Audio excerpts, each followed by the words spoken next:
सभी लोगों को जय माता दी। आज आपके सारे क्वेश्चन के आंसर लेकर आई हूँ। बहुत सारे लोगों ने मुझे मैसेंजर पे कई क्वेश्चन किए वास्तु से संबंधित। फेसबुक पे बहुत सारे क्वेश्चन है मेरे पेज पे।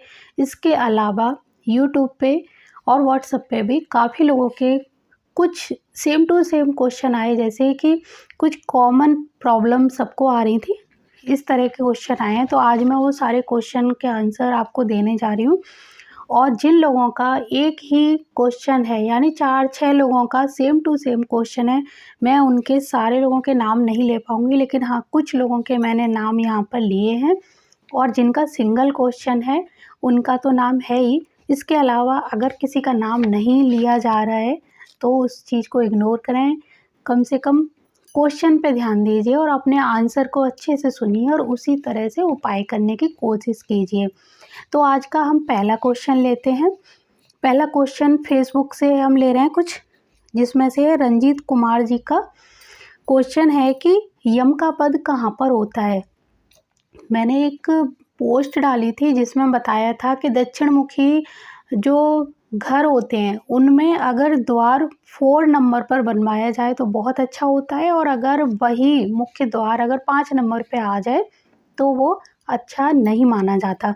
तो इसीलिए इनका कहना है, क्योंकि 5 नंबर द्वार जो है वो यम का पद होता है, तो यम का पद बिल्कुल दक्षिण दिशा के बीच में होता है। जहाँ पर आप कंपास से चेक करेंगे, जहाँ पर दक्षिण दिशा दिखाई दे रही हो, कंपास में एस लिखा हो, वही है यम का पद। यानी बिल्कुल बीचों बीच में घर के आप खड़े होके जब उसका जो मैप अपने कंपास पे सेट करेंगे कि दक्षिण दिशा कहाँ पर है, तो जो बीच में एस पर आपका कंपास की जो सुई है वो सेट हो, तो वही है दक्षिण दिशा, वहीं पर होता है यम का पद। कविता अग्रवाल का कहना है कि हमारे यहाँ नंबर 5 पर मुख्य द्वार है, तो बिना तोड़ फोड़ का कोई उपाय बताएं। तो वही क्वेश्चन है इनका भी कि 5वें पद पर इनका मुख्य द्वार आ गया है। दक्षिण दिशा का जो मुख्य द्वार है वो 5वें पद पर है। तो इसके लिए मैं बताऊं, सबसे अच्छा उपाय पहले तो ये करना है आपको। अगर कोई परेशानी नहीं आ रही है तो कोई भी उपाय करने की ज़रूरत नहीं है। अगर आपको परेशानी आ रही है तो घर के अंदर के वास्तु में थोड़ा सा सुधार करने की कोशिश करें, क्योंकि वास्तु में क्या होता है कि बहुत सारी दिशाएं जब डिसबैलेंस होती हैं, यानी एक पद गलत जगह पर है और अंदर भी बहुत सारी गलतियां हैं, तब तो वास्तु सारा खराब हो ही जाएगा। लेकिन अगर बाहर का सिर्फ एक मुख्य द्वार गलत जोन में है और अंदर का वास्तु बहुत अच्छा है, तो वो ज़्यादा फर्क नहीं डालता है। तो पहले तो आप घर की जो अंदर की अन्य दिशाएं हैं वहाँ का वास्तु भी चेक करें, उनको ठीक करने की कोशिश करें। उसके बाद आप मुख्य द्वार का इलाज करें। यानी इसकी रेमेडी क्या है, आपको हर मंगलवार या हर शनिवार को हनुमान जी के मंदिर में जाना है। हनुमान जी के मंदिर से हनुमान जी की शरीर पर लगा हुआ सिंदूर पंडित जी से कह के निकलवा के लाना है, और इस सिंदूर से अपने घर के मुख्य द्वार पर स्वास्तिक चिन्ह बनाना है, या फिर मुख्य द्वार के ऊपर राम राम लिखना है या ओम लिखना है, यानी कोई धार्मिक चिन्ह सिंदूर से बनाना है। ये उपाय आपको मंगलवार और शनिवार 2 दिन भी अगर हफ्ते में करते हैं तो आपको काफ़ी राहत मिलेगी। अगर कोई परेशानी आ रही है तो, या आप सिर्फ वहम है आपका, तो वो भी धीरे धीरे समाप्त होना शुरू हो जाएगा। पुराना सिंदूर यानी जो स्वास्तिक बनाया था, अगली बार जब दूसरा बनाएंगे तो एक बार उसको अच्छे से कपड़ा मार के साफ जरूर कर दें। साफ का मतलब है धूल मिट्टी हटा दें, और उसी के ऊपर बनाना है। अभी हम अगले क्वेश्चन की तरफ चलते हैं। सुखवंत सिंह जी कहते हैं कि अग्निकोण में द्वार है, कोई उपाय बताएं। तो वही क्वेश्चन मैं आपके लिए भी एक तरह से आंसर रिपीट करूंगी कि अगर अग्निकोण में आपका मुख्य द्वार है, अगर आपको कोई परेशानी नहीं आ रही है तो फिर इसका ज़्यादा वहम ना पालें और उसको जैसे चल रहा है उसको वैसे ही चलने दें। अगर आपको कोई परेशानी आ रही है तो सबसे पहले अपने घर का वास्तु ठीक करें अंदर का, और फिर मुख्य द्वार के नीचे जो दहलीज होती है वहाँ पर एक तांबे का तार कम से कम 4 इंच चौड़ा या मोटा होना चाहिए। तांबे का तार दहलीज के अंदर आपको लगाना है। अग्निकोण में अगर मुख्य द्वार है तो पूरा एक कोने से दूसरे कोने तक इसमें जॉइंट नहीं पड़ना चाहिए, पूरा लंबाई में दहलीज के नीचे दबाना है। आपको ऊपर नहीं दिखाना है, उसके अंदर दबाना है, एंट्री में अंदर दबाना है सीमेंट लगा के, तो ये एक इसका इलाज हो जाएगा। दूसरा यहाँ पर भी आप वही उपाय कर सकते हैं जो मैंने बताया अभी, हनुमान जी के सिंदूर वाला। तीसरा उपाय आप क्या कर सकते हैं, अगर आपको दिक्कत आ रही है तो आप यहाँ पर एक मारुति यंत्र है उसको अभिमंत्रित करके लगवा सकते हैं। अगला क्वेश्चन है, नवल किशोर जी का दक्षिण में 7 नंबर पर द्वार है, ये कैसा रहता है? तो मैं बताऊं, दक्षिण में अगर 7 नंबर पे द्वार है तो ये ज़्यादा आपको काम के रिजल्ट नहीं देगा, यानी आपका जो भी काम होगा उसको करने के बाद आपको संतुष्टि नहीं मिलेगी, यानी उसका जो बेनिफिट है वो नहीं मिलता है। बहुत मेहनत के बावजूद भी हम लोग अपना काम कर लेते हैं और बहुत मेहनत होती है, तो उसके बावजूद भी वो हमें संतुष्टि नहीं देता है, काम का रिजल्ट हमारे अनुसार जो हमने सोचा था वैसा नहीं मिल पाता है। तो ये क्योंकि राहु का एरिया शुरू होता है यहाँ से, तो इसीलिए पहले तो आप कंपास से सही पोजीशन चेक करें कि वास्तव में ये 7 नंबर पे आ भी रहा है या सिर्फ अंदाजे से, क्योंकि अंदाजे से अगर हम वास्तु जो सूर्य की दिशा है उसको देखकर अगर अनुमान लगाएंगे तो फिर इसमें गड़बड़ हो सकती है, और आप इसका जो ट्रीटमेंट करेंगे, जो उपाय करेंगे, वो हो सकता है लेने के देने भी पड़ जाएँ। आप गलत दिशा में गलत एक तरह से ट्रीटमेंट करेंगे, यानी गलत बीमारी की गलत दवाई खाएँगे तो साइड इफ़ेक्ट हो सकता है। तो इसलिए पहले आप अगर कन्फर्म करें कि आपका वास्तव में इस दिशा में ही आ रहा है या फिर थोड़ा आगे पीछे भी है। प्रदीप कुमार जी का प्रश्न है कि साउथ वेस्ट में मुख्य द्वार है, बहुत परेशानी फेस कर रहे हैं। वही चीज़ है, क्योंकि साउथ वेस्ट में अगर मुख्य द्वार होता है, क्योंकि ये राहु का एरिया है और राहु कोई भी काम आसानी से होने नहीं देता, बहुत सारे शुभ कार्यों में अड़चनें पैदा करता है और बने हुए कामों को बिगाड़ने की कोशिश करता है। तो अगर आपने कंपास से चेक किया है इस दिशा को और ये वास्तव में राहु के एरिया में आ रहा है, तो आप राहु का जो उपाय है, यानी एक तो राहु का यंत्र होता है वहाँ पर लगाना होता है अगर आपको दिक्कत हो रही है तो। दूसरा क्या है कि वहाँ येलो कलर का थोड़ा-सा इस्तेमाल करना शुरू कर दें, यानी मुख्य द्वार जो है वो ब्लैक नहीं होना चाहिए। पीले कलर का अगर मुख्य द्वार बनवाएँगे या उस पर पेंट कर देंगे तो एक ये आपको राहत मिल जाएगी।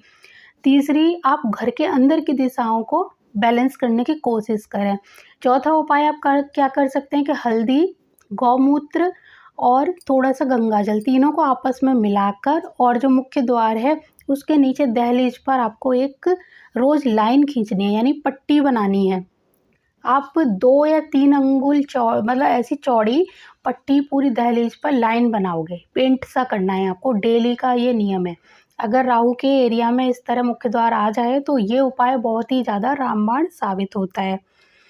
अगला क्वेश्चन है नीतू सिंह जी का, अगर ईशान कोण में मुख्य द्वार हो तो कैसा रहेगा? नीतू जी, ईशान कोण में मुख्य द्वार अच्छा होता है, कोई दिक्कत नहीं होती, लेकिन हाँ, ये है कि अगर एग्ज़ैक्ट जो ईशान कोण में बिल्कुल कोने में आ रहा है तो थोड़ी-सी इनकम संबंधी यानी धन की परेशानी हो सकती है। जैसे धन तो आता है और आएगा भी, लेकिन आएगा और चला जाएगा। वो धन कैसा होगा? ठहरने वाला नहीं होगा, यानी जाने वाला होगा।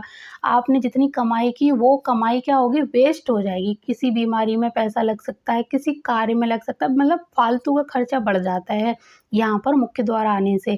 तो इसीलिए इस मुख्य द्वार को आप थोड़ा पूर्व की तरफ शिफ्ट करें या फिर थोड़ा उत्तर की तरफ, बिल्कुल कोने से हटा लेंगे तो आपको इसका अच्छा रिजल्ट मिलना शुरू हो जाएगा। अभय जैन जी का क्वेश्चन है, मेरी शॉप का अग्निकोण बढ़ा हुआ है। तो अभय कुमार जी, आप अभय जैन जी, आपकी अगर शॉप का अग्निकोण बढ़ा हुआ है और आप अगर कोई प्रॉब्लम फेस कर रहे हो, जैसे कि आपको कोई सामान आपके यहाँ से लेके जाता है और पैसा समय पर नहीं देता है, इस तरह की अगर आपको प्रॉब्लम आ रही है, मतलब यानी आपको ऑर्डर मिल रहे हैं, सामान भी आपका सेल हो रहा है, लेकिन पैसा आपको टाइम पे नहीं मिल रहा है, तब आप सिर्फ एक तांबे का तार लगा के जो एरिया बड़ा हुआ है उसके बीच में उसको क्या है डिवाइड कर सकते हैं, यानी अपनी दुकान का जो एरिया बड़ा है बिल्कुल वहाँ पर तार लगा देंगे पूरा ऐसे लंबाई में, तो जो बढ़ा हुआ एरिया है वो 2 भाग में बँट जाएगा। तो ये एक इसका उपाय हो जाएगा। दूसरा उपाय, यहाँ पर भी आप हनुमान जी का सिंदूर वाला उपाय करें तो बहुत ही अच्छा रहेगा। रवि ओझा जी का क्वेश्चन है, पूजा घर कहाँ होना चाहिए? तो पूजा घर हमेशा ईशान कोण में होना चाहिए। यहाँ पर पूजा करने से बहुत जल्दी और सकारात्मक जो परिणाम है वो देखने को मिलते हैं। पूजा घर किसी भी दिशा में बना लो, इसका कोई जल्दी रिजल्ट नहीं मिलता, लेकिन हाँ, आप अगर ईशान कोण में पूजा घर बनाते हैं तो आपको बहुत जल्दी और बहुत ही सकारात्मक इसका प्रभाव देखने को मिलता है। धर्मेंद्र जी यानी धर्मेंद्र नामदेव जी कहते हैं कि घर में पितृदोष का निवारण बताएं। तो मैं आपको बता दूं, पितृदोष का निवारण पितृ विसर्जनी अमावस्या पे करना चाहिए। जो पितृ विसर्जनी अमावस्या आने वाली है उस पर अगर आप ये उपाय करेंगे, यानी हवन किया जाता है, इस पर आप हवन वगैरह करेंगे तो बहुत ही ज़्यादा अच्छा रहेगा। इसका वीडियो मेरे चैनल पे मिल जाएगा आपको, किस तरह से हवन करना है और उस पर पूरी विधि दी गई है। तो आप वो हवन करें और हर अमावस्या को अमावस्या का दान अवश्य निकालें, भोजन अवश्य निकालें। तो ये भी एक छोटी-छोटी रेमेडी है और बड़ा उपाय आप पितृ विसर्जनी अमावस्या को करना चाहिए, क्योंकि पितृ दोष जब बढ़ जाता है तो हमारे घर के सारे मंगल कार्य रुक जाते हैं और घर में कोई कुछ भी मतलब अच्छा नहीं होता है। पितृ दोष के जो निवारण है वो पूरे जीवन करने पड़ते हैं, तब जाके कुछ सकारात्मक प्रभाव देखने को मिलते हैं। अगला क्वेश्चन है गिरीश जी का। गिरीश जी कहते हैं कि घर में और ऑफिस में मंदिर कहाँ होना चाहिए? तो घर और ऑफिस में मंदिर बनाने के लिए सबसे अच्छा ईशान कोण ही होता है। दोनों जगह के लिए ईशान कोण बेस्ट माना गया है। नेहा प्रजापति जी कहती हैं कि नया घर बनाया है, जब भी गृह प्रवेश की सोचते हैं कलेश हो जाता है। तो नेहा जी, आपने जब ये नया घर बनाया था या लिया था तो आपने कुछ उसमें रेमेडी होती है, यानी अगर प्लॉट लेके बनवाया है तो जो भूमि पूजन है वो सही मुहूर्त पे कराया, या कुछ चीज़ें दबाई जाती हैं जैसे नाग नागिन का जोड़ा है, कलश है, वो आपने किया या नहीं किया? अगर नहीं किया है तो ये जो भूमि ऊर्जा है उसका प्रभाव भी हो सकता है। दूसरा क्या है कि आप अभी जिस घर में रह रहे हो उस घर में भी वास्तु दोष ज़रूर होगा, तभी आपका इस कार्य में विघ्न बाधा आ रही है या अड़चन पड़ रही है। तो आप पहले अपने जिस घर में रह रहे हो वहाँ का वास्तु ठीक करने की कोशिश करें, फिर इस घर का वास्तु ठीक करवाएं। अगला क्वेश्चन है परमानंद नेगी जी का। वो कहते हैं कि आमदनी से अधिक खर्चा हो रहा है और इनका बेटा भी बहुत बीमार है। तो मैं बता दूं, अगर आपके नैऋत्य कोण या फिर ईशान कोण, जिसमें ईशान कोण का सबसे ज़्यादा रोल है, अगर आपका ईशान कोण बहुत ज़्यादा डिस्टर्ब है यानी खराब है, दूषित है, वहाँ पर सेप्टिक टैंक है, टॉयलेट है, वहाँ पर नैऋत्य कोण से अधिक भारी निर्माण हुआ है, वो दिशा बंद है, खिड़की दरवाजे उधर नहीं है, यानी हवा और सूर्य की रोशनी को आने जाने की वहाँ पर अगर व्यवस्था नहीं है तो ये उसका प्रभाव बहुत ज़्यादा होता है।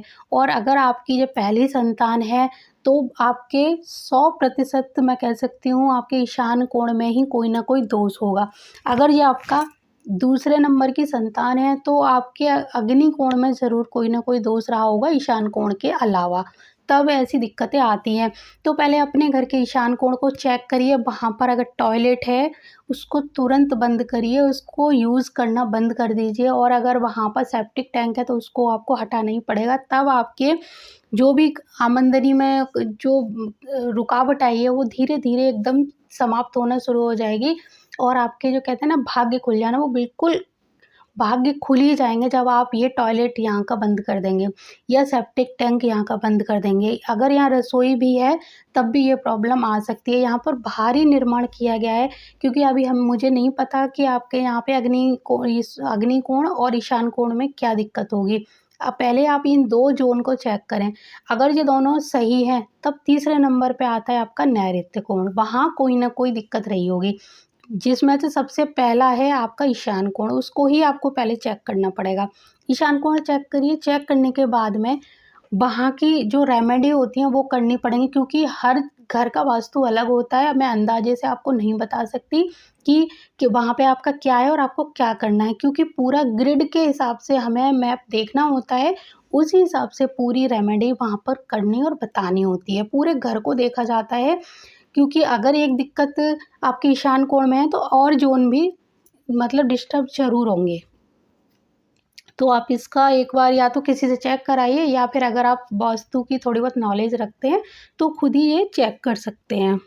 अगला क्वेश्चन लेते हैं सरिता कन्नौजिया जी का। ये कह रही हैं कि इनका कर्जा कभी समाप्त नहीं हो पा रहा है, यानी कि आपके नैऋत्य और ईशान कोण में अवश्य ही वास्तु दोष है। यानी आपका नैऋत्य कोण बहुत हल्का है, वहाँ कोई गड्ढा है, सेप्टिक टैंक है, या वो नीचा है, या वो खाली है, तो कर्जा बढ़ जाता है। क्योंकि अगर आपने ईशान कोण में मतलब वजन डाल दिया हो और नैऋत्य कोण या दक्षिण दिशा को हल्का कर दिया, तो ये कर्जे का कारण बनता है। तो अपने घर के नैऋत्य कोण और ईशान कोण को पहले चेक करिए। इन दोनों में अगर इस तरह के सिम्टम्स आपको मिलते हैं तो इनको दूर करने की कोशिश करें। अगर ये दोनों जोन आपके ठीक हैं तो तीसरे नंबर पे आप अग्नि और फिर वायव्य कोण को चेक करें, क्योंकि वहाँ तक मुझे लगता है जाने की ज़रूरत ही नहीं होगी। आपका ईशान कोण और नैऋत्य कोण में ही कोई ना कोई वास्तु दोष रहा होगा, जैसे कि वहाँ पर हल्का मैंने बताया, सेप्टिक टैंक बताया नैऋत्य कोण में, और यही चीज़ अगर ईशान कोण में होती है, ईशान कोण में सीढ़ियाँ हो गई, सेप्टिक टैंक हो गया, क्योंकि पानी का टैंक अच्छा होता है स्वच्छ पानी का, लेकिन सेप्टिक टैंक वहाँ अच्छा नहीं होता है। और यह बाहरी निर्माण हो गया, सीढ़ियाँ वगैरह हो गई, पानी की टंकी भी ऊपर जो छत पे रखी जाती है, उससे भी वास्तु दोष बढ़ता है। पहले इनको चेक करिए, फिर जाके अपनी जो परेशानी है उसका निवारण करिए, क्योंकि अगर आप इसको ठीक कर लोगे तो आप देखोगे कर्जा उतरने के एकदम से आपको रास्ते मिलना शुरू हो जाएंगे, अगर आपने ये दोनों जोन बिल्कुल ठीक कर लिए तो। ममता शर्मा का क्वेश्चन है कि हम जिससे ईशान कोण समझ रहे थे वो पूर्व दिशा थी, मुख्य द्वार को हटाते ही बहुत परेशानी में पड़ गए हैं। पूर्व में जब जो द्वार था वो 4 नंबर पे था और अब अग्नि में कर लिया है हमने। अब हम क्या करें, हमने ना समझी में ये सारा काम किया है। तो देखिए ममता जी, मैं बताऊँ कि आपने बिना कंपास के केवल सिर्फ दिशाओं को सूर्य की रोशनी से फेस करके देख लिया कि यहाँ पर अगर पूर्व है तो इधर ईशान होगा, और जो गलती आपने की है, क्योंकि पहले आप जैसे बता रहे हो कि आपने जब चेक किया है तो 4 नंबर पे द्वार निकला है आपका, तो 4 नंबर का द्वार बहुत ही ज़्यादा शुभ होता है अगर पूर्व दिशा में था, तो आपने उसको वहाँ से हटा के और 4 नंबर पे लाने की कोशिश की तो वो अग्नि कोण में आ गया। तो ऐसी गलती बहुत सारे लोग कर लेते हैं। क्यों? आपने तो द्वार चेंज किया, बहुत सारे लोग तो चेंज भी नहीं कर पाते, लेकिन हाँ, कुछ और रेमेडी कर लेते हैं।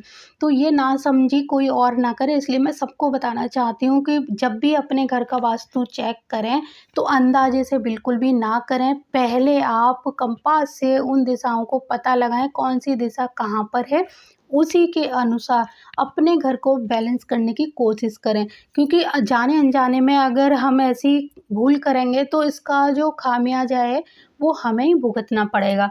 तो मैंने बहुत कोशिश की है आप सारे लोगों के क्वेश्चन लेने की, बहुत सारे लोगों के सेम टू सेम क्वेश्चन थे, तो जिन लोगों के मैंने आंसर दिए हैं ये आंसर थोड़े अलग थे, और इनमें से जो क्वेश्चन बहुत सारे लोग कई बार व्हाट्सएप पे, फेसबुक पे, यूट्यूब पे पूछ चुके हैं, तो ये सारे क्वेश्चन के आंसर मैंने ले लिए। जिसमें से दक्षिण दिशा को लेकर लोग कन्फ्यूज़ रहते हैं, ईशान कोण को लेके भी परेशानी में रहते हैं। तो जो उपाय मैंने बताए वो आप करिए, लेकिन अगर जो चीज़ आपकी समझ में नहीं आई है तो वो चीज़ समझने के लिए आपको एक बार अपने घर का वास्तु कंपास से चेक करना है। उसके बाद आप क्वेश्चन करिए कि एग्जैक्ट आपकी दिशा ये है, तब मैं वो आंसर और बताऊंगी जो आंसर आपको चाहिए, क्योंकि इनमें से भी हो सकता है बहुत सारे लोगों ने अंदाजे से ही क्वेश्चन पूछे होंगे। तो चलिए, अभी तो मैंने आपको आंसर दे दिए हैं, अभी आप दोबारा जाके अपने घर का वास्तु चेक करेंगे, यानी उनकी दिशाएं चेक करेंगे। उसके बाद जब मैं आपको फिर से किसी नई जगह पे या नई जानकारी के साथ मिलूंगी, तब आपको उन सारे क्वेश्चन के आंसर अपने किसी अन्य वीडियो में दे दूँगी। तो अभी मैं चलती हूँ, फिर मिलूँगी आपके लिए आपके ही क्वेश्चन के आंसर के साथ। तब तक के लिए जय माता दी, जय गुरुदेव और जय सिया राम।